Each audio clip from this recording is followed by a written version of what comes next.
오직 여호와를 앙망하는 자는 새 힘을 얻으리니 독수리가 날개치며 올라감 같을 것이요 다른 박제를 하여도 곤비하지 아니하겠고 걸어가도 피곤하지 아니하리로다.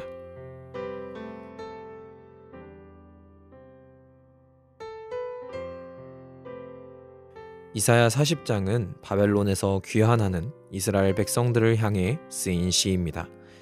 그들은 낯선 환경에 믿음을 두어야 했던 거처 없이 떠도는 사람들이었습니다. 사실 오늘날 우리의 모습과 다를 바가 없습니다. 복음을 진지하게 전하고자 할 때 우리가 처하게 되는 환경도 갈수록 낯설고 험악해지고 있습니다.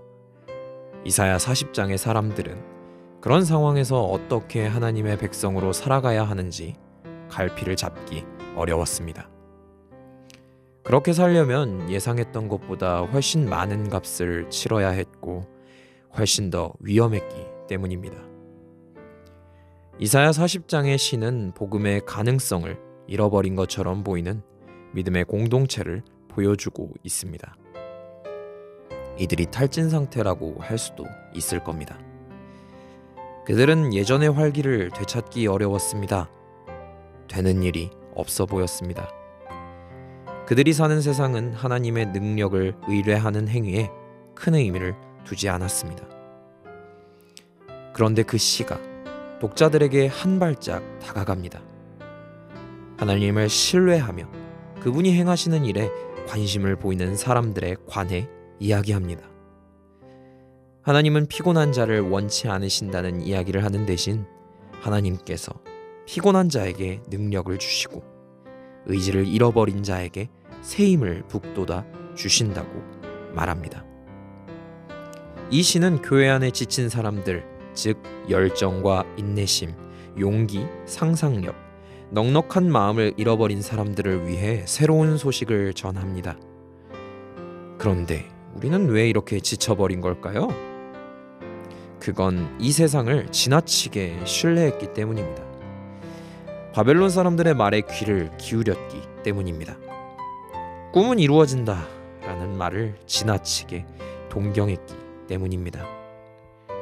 바벨론 사람들의 꿈에 사로잡힌 이들은 결국 신앙과 사명을 위한 에너지가 바닥나는 상황에 처하고 맙니다.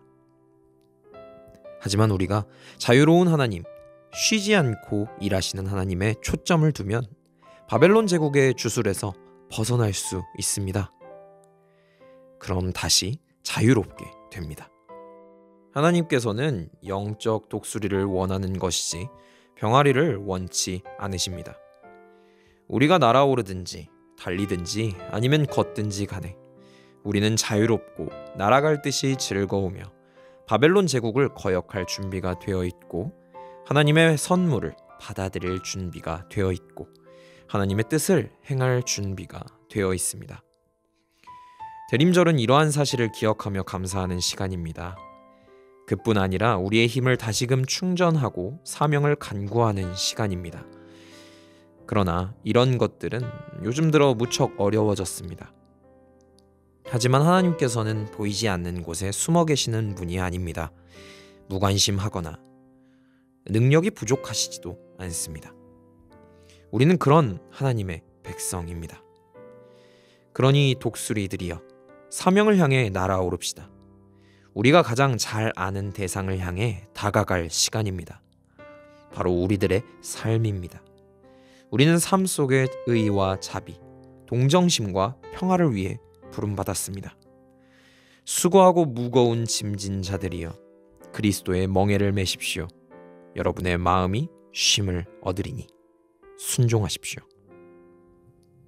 기도하겠습니다. 우리에게 힘을 주시는 하나님, 사랑이 많으신 성령님의 도우심으로 우리가 대림절에 감사하게 하소서. 우리가 새로이 힘을 얻고 사명을 다짐하게 하소서. 우리 마음이 쉼을 얻고 순종하게 하소서. 예수님의 이름으로 기도드립니다. 아멘.